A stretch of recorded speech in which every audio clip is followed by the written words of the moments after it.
Olá pessoal, tudo bem? Sejam bem-vindos à nossa terceira videoaula. Então vamos começar.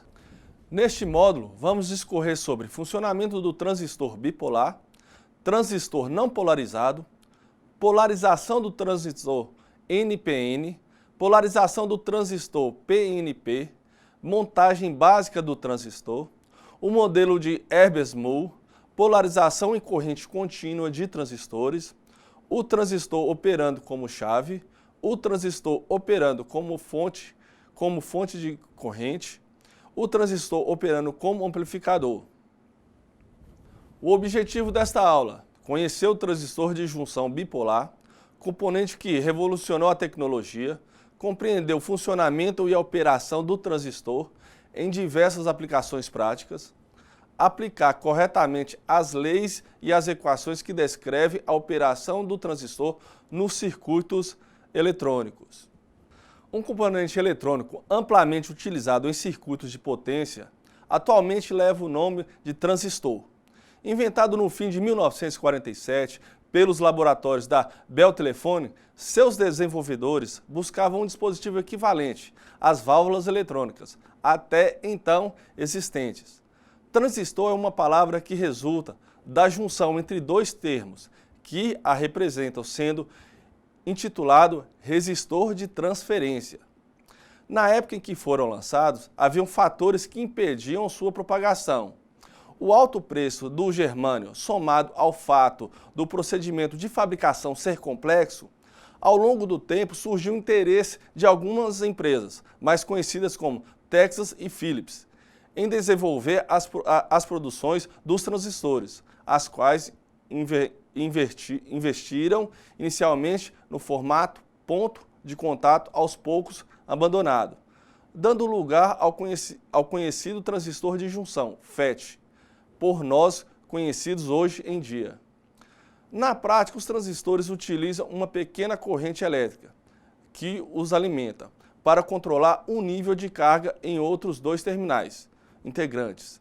Existem dois tipos básicos de transistor, que são transistor bipolar de junção, o TBJ, e o transistor de efeito de campo, o FET. Analisamos o primeiro tipo detalhadamente a seguir, ressaltando algumas de suas características mais importantes. A estrutura de um TBJ corresponde a dois diodos de junção PN, representados pelas fronteiras entre os terminais que constituem o transistor. Sabendo que o diodo opera em três regiões distintas, que seriam de condução, corte e ruptura, apenas a última delas não pode ser adaptada ao transistor em questão. As regiões constituintes de um transistor bipolar de junção, ou TBJ, são emissor, base e coletor.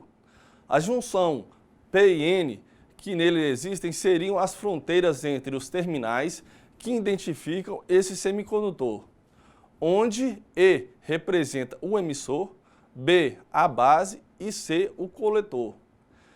Existem dois extremos que são regiões diferenciadas entre si pela quantidade de cargas negativas, ou seja, elétrons. Na configuração que define o transistor de junção, no meio há uma zona de equilíbrio entre cargas de naturezas opostas, E positiva ou negativa, que seria a região de depleção após dopados, emissor e coletor, aonde o primeiro teria elétrons em grande quantidade, sendo que o coletor receberá cargas provenientes do emissor. Na base que localiza-se entre as regiões extremas que identificam o transistor, existem portadores de cargas que irão transferir os elétrons entre uma região e outra. Apresentamos abaixo como ocorre todo o processo. A junção JEB, JEB, entre emissor e base, está polarizada diretamente, o que reduz a região de depleção e passa a ser, portanto, condutora. Algumas cargas provenientes do emissor apenas irão ocupar pequenos espaços na região intermediária, ou seja, na base, em virtude de aspectos como dopagem e construção que proporciona uma menor excitação nesse meio. Esses elétrons combinados a lacunas constituem a corrente que flui pela base, a qual chamamos de IB, corrente da base. A maior parte dos elétrons presentes na base são transportados para o coletor, devido à energia acumulada nessa região.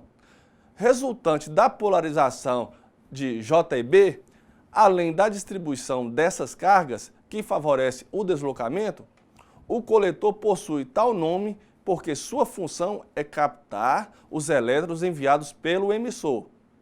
Ocorre polarização reversa da junção JCB entre coletor e base, criando o campo elétrico que atrai as cargas no coletor. Essas cargas constituem a corrente que percorre a região do coletor, sendo que ela é bem maior que a da base, ou seja, IC maior que IB. A base essencialmente controla o fluxo de portadores de cargas para deslocá-las entre emissor e coletor. Existe uma infinidade de sinais elétricos, cujo os níveis de intensidade são extremamente baixos. Como, por exemplo, podem-se citar as correntes elétricas que circulam no corpo humano. O sinal de saída de uma cabeça de gravação, elementos, sensores, etc., antes da década de 50, as válvulas eram elementos principal nessa tarefa. Em 1947, foi inventado o transistor. Ele foi desenvolvido a partir da tecnologia utilizada no diodo de junção, como uma alternativa em relação às válvulas, para realizar as funções de amplificador, detecção, oscilação, comutação e etc. O transistor bipolar é constituído por três materiais semicondutores, dopados, 2 cristais tipo N, e um tipo P e um tipo N. O primeiro é chamado de transistor NPN e o segundo de PNP. A difusão dos elétrons livres através da junção produz duas camadas de depleção. Cada camada tem aproximadamente uma barreira potencial de 0,7 volts. Silício em 25 graus Celsius, com os diferentes níveis de dopagem. De cada cristal, as camadas de depressão têm larguras diferentes, tanto maior a largura quanto menor a dopagem. Ela penetra pouco na região do emissor, bastante na base e médio na região do coletor. O transistor é basicamente constituído de 3 camadas de materiais semicondutores, formadas as junções NPN ou PNP.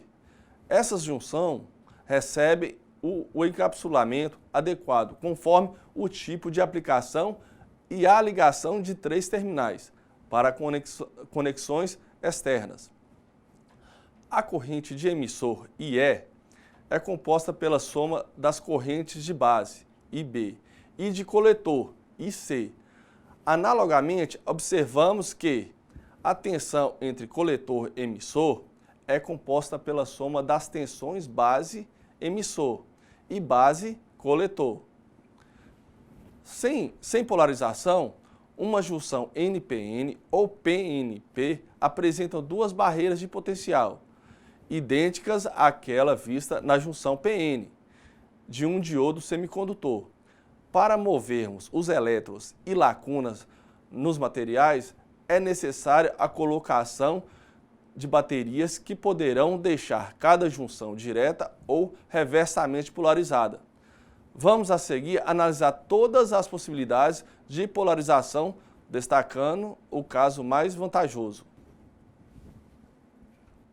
Primeiro caso, as 2 junções reversamente polarizadas. Nesse caso, não há circulação de corrente, pois as 2 junções estão reversamente polarizadas. Debaixo, o dispositivo em situação de corte. No segundo caso, as 2 junções diretamente polarizadas, neste caso, circula corrente pelas 2 junções, estando o dispositivo em situação de saturação. No terceiro caso, uma junção diretamente polarizada e a outra reversamente polarizada, nesse caso circula corrente por ambas as junções, apesar da polarização reversa, pois aqui ocorre o fenômeno denominado de efeito transistor. Devido a esse fenômeno, utilizaremos este caso para fins de polarização. Uma característica importante de um transistor é que ele controla a corrente que circula através dele. A maior parte da corrente circula do emissor para o coletor, sentido real dos elétrons, com a base agindo com um elemento de controle, com uma polarização direta.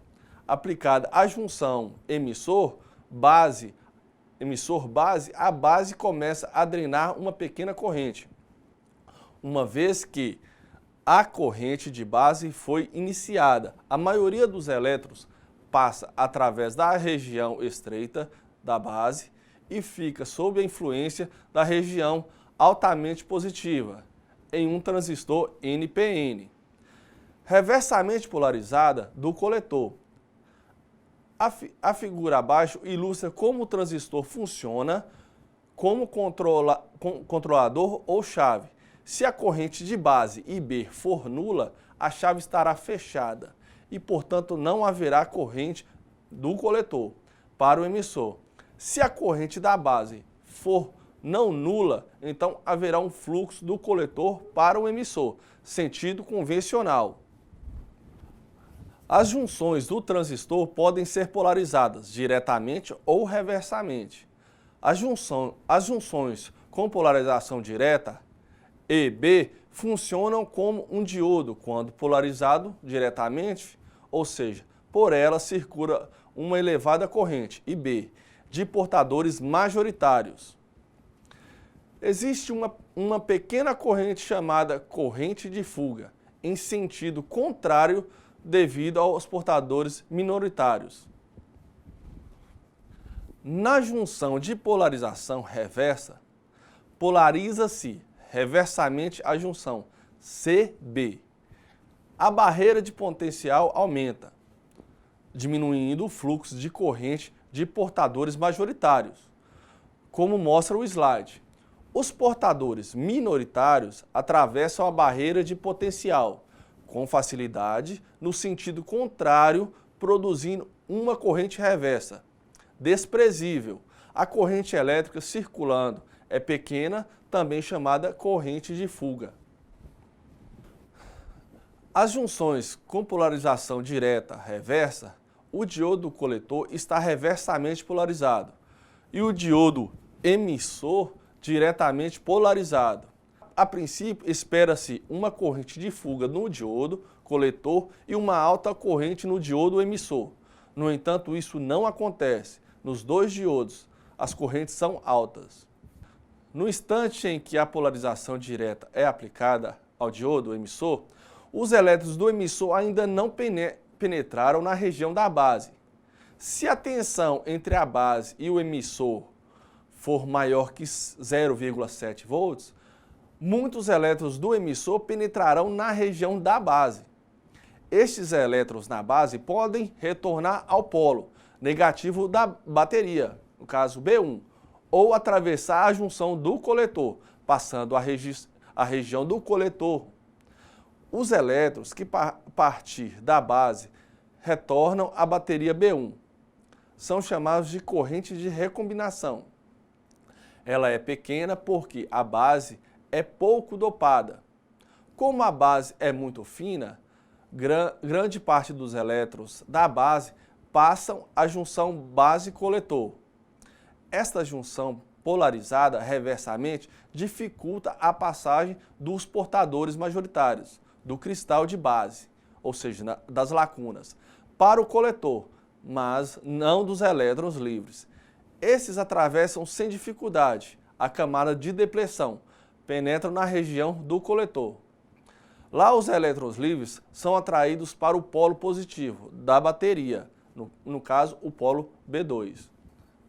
Em suma, com a polarização direta do diodo emissor, é injetada uma alta corrente em direção à base. Na base, uma pequena parcela da corrente, por recombinação, retorna ao polo negativo da bateria B1. E o restante da corrente flui para o coletor e daí para o polo positivo da bateria B2. No transistor PNP, as regiões dopadas são contrárias às do transistor NPN. Isso significa que as lacunas são portadores majoritários no emissor, em vez que os elétrons livres. O seu funcionamento é o seguinte: o emissor injeta lacunas na base. A maior parte dessas lacunas circula para o coletor. Por essa razão, a corrente de coletor é quase igual à do emissor. A corrente de base é muito menor que essas duas correntes. Qualquer circuito com transistor NPN pode ser convertido para uso de transistor PNP. Basta trocar os transistores, inverter a polaridade da fonte de alimentação, os diodos e capacitores polarizados, e o funcionamento será idêntico ao modelo NPN. Montagem básica com o transistor. O lado negativo de cada fonte de tensão está conectado ao emissor. Neste caso, denomina-se o circuito como montado em emissor comum. Além da montagem em emissor comum, existe a montagem em coletor comum e base comum. O circuito é constituído por duas malhas. A malha da esquerda, que contém a tensão VBE, e a malha da direita com tensão VCE. Na análise ou projeto de um circuito transistorizado, tem-se dificuldade em trabalhar com o transistor a nível de malhas. Uma opção é a de se criar um circuito equivalente para o transistor usando componentes mais simples, como a fonte ou resistor. O modelo de Eber-Moll é um circuito equivalente do transistor, levando em consideração que ele esteja trabalhando na região ativa, ou seja, o diodo emissor deve estar polarizado diretamente. O diodo coletor deve estar polarizado reversamente. E a tensão do diodo coletor deve ser menor do que a tensão de ruptura. Um circuito transistorizado pode ter uma infinidade de aplicações. E o transistor, para cada função, tem um ponto de funcionamento correto. Estudaremos a seguir a forma de estabelecer o ponto de operação ou quiescente de um transistor, isto é, como polarizá-lo. A reta de carga, como é mostrado no slide, é um circuito com polarização de emissor comum. O desafio consiste em saber os valores de correntes e tensões nos diversos componentes, e uma forma de solução é o uso da reta de carga. Usa-se a reta de carga em transistores para obter as correntes IC e tensão CE, considerando a existência de um resistor de coletor RC. A análise da malha formada pela fonte de tensão, UCC, RC e tensão de CE, nos leva à determinação da corrente IC. O transistor operando como chave, a forma mais simples de usar um transistor é como uma chave, significando uma operação na saturação, ou no corte e em nenhum outro lugar ao longo da reta de carga. Quando o transistor está saturado, é como se houvesse uma chave fechada do coletor para o emissor. Quando o transistor está cortado, é como uma chave aberta. Corte é conhecido como o ponto onde a reta de carga intercepta a curva IB, igual a zero. Nesse ponto, a corrente de base é zero e a corrente do coletor é muito pequena. Saturação é ponto onde existe a interseção da reta de carga e a curva, IB igual a IB. Nesse ponto, a corrente de coletor é máxima. A corrente de base controlada, a posição da chave, se IB for zero, a corrente de coletor é próximo de zero e o transistor está em corte. Se IB for igual a IB ou maior, a corrente de coletor é máxima e o transistor satura.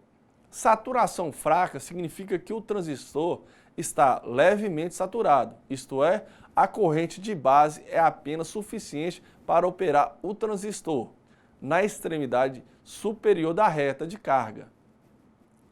Não é aconselhável a produção em massa de saturação fraca, devido à variação de beta em B. A saturação forte significa dispor de corrente da base, suficiente para saturar o transistor, para todas as variações de B. No pior caso de temperatura e corrente, a maioria dos transistores de silício de pequeno sinal tem uma base maior do que 10. Portanto, uma boa orientação de projeto para saturação forte é de considerar uma base igual a 10, ou seja, dispor de uma corrente de base que seja de aproximadamente 1/10 de valor saturado da corrente de coletor. O transistor funciona como chave. O transistor funcionando como chave é o modo mais simples de utilização desse dispositivo semicondutor comparado com todas as outras aplicações. Neste modo, ele opera nas regiões de corte e saturação. Quando cortado, o transistor funciona como um contato aberto entre os terminais de coletor e emissor. Quando saturado, funciona como um contato fechado. Para garantir que o transistor funcione corretamente como chave, para qualquer da base para o coletor, deve-se usar uma saturação forte, isto é, o circuito deve estar projetado para que a corrente de base seja de pelo menos 10% da corrente de coletor. O transistor como fonte de corrente é outra forma básica de uso desse componente. Neste modo de operação, a resistência de base é omitida e ao terminal de base é conectada diretamente uma fonte de tensão. Para ajustar a corrente de coletor, é colocada uma resistência no emissor. Essa resistência amarra o emissor à base, com a queda de tensão da base e o emissor, fixando o valor da corrente através da carga colocada entre o terminal de coletor e a fonte de alimentação. A identificação entre um circuito com um transistor, operando como chave eletrônica e como fonte de corrente, é fácil. Quando a operação como chave eletrônica, o emissor é aterrado e existe um resistor na base, ao passo que, como fonte de corrente, o emissor é aterrado através de um resistor. Não havendo resistor na base, quando desejarmos acionar um LED, o ideal é fazê-lo através de uma fonte de corrente, principalmente quando o valor da corrente contínua é baixa, levando-se em conta a queda de tensão no LED da ordem de 1,5 a 2,5 volts. Para entender melhor o que foi mostrado no slide exposto, vamos considerar um transistor operando como fonte de corrente. Para fixar melhor o conceito referente ao transistor operando como fonte de corrente, vamos admitir uma situação conforme ilustra o slide abaixo.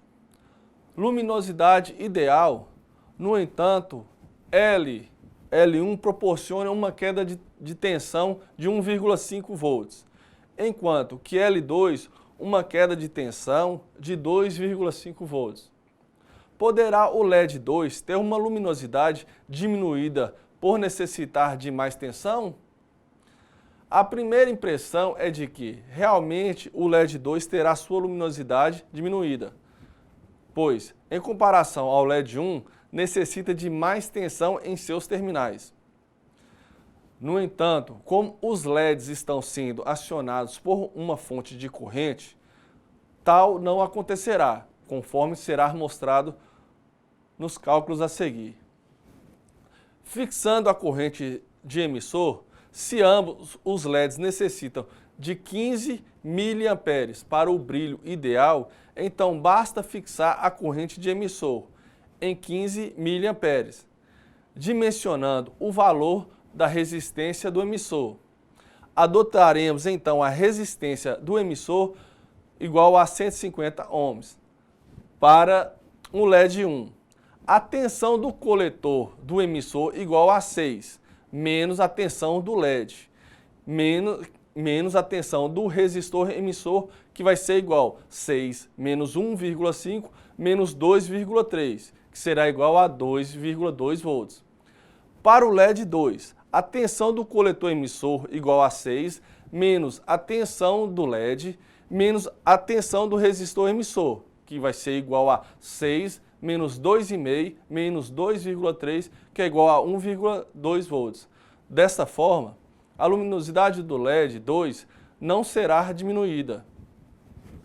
De acordo com a necessidade do projeto, essas regiões de operação devem ser escolhidas quando necessitamos de um transistor como chave eletrônica. Normalmente, as regiões de corte e saturação são selecionadas, no caso de transistor operando como amplificador. Via de regra, escolhe-se a região ativa. Na região de ruptura, indica o máximo da tensão que o transistor pode suportar, sem risco de danos. A seguir são mostradas algumas curvas. Curvas características, apenas como fim didático, não sendo obedecido a rigor nenhum tipo de escala. A região de corte é mostrada na área sombreada, onde corrente da base é igual a 0. A curva de potência máxima representa a máxima potência que pode ser dissipada pelo transistor.